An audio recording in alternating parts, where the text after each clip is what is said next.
tỏ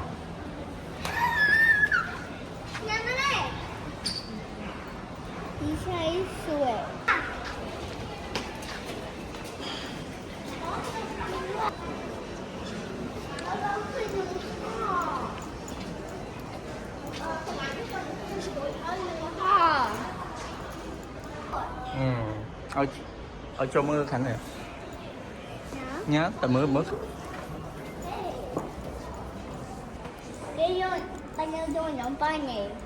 pilot bánh nhà thống hiện đó bàn hắn cabin crew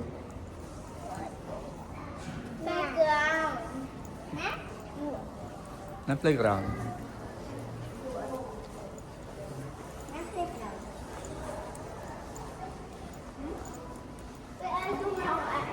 những con nhìn ho đó slap rồi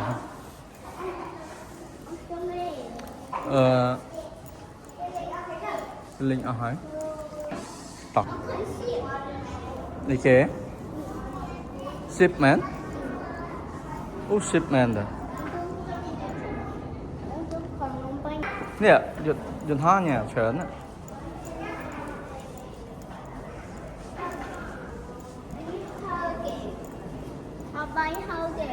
slap chặt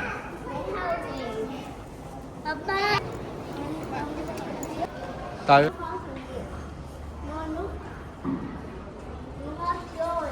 nhìn ho lồi chăm tay chụp ba rồi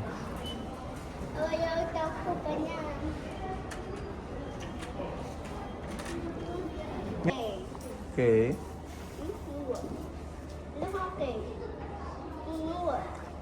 nó mẹ chú chú được hả ok mẹ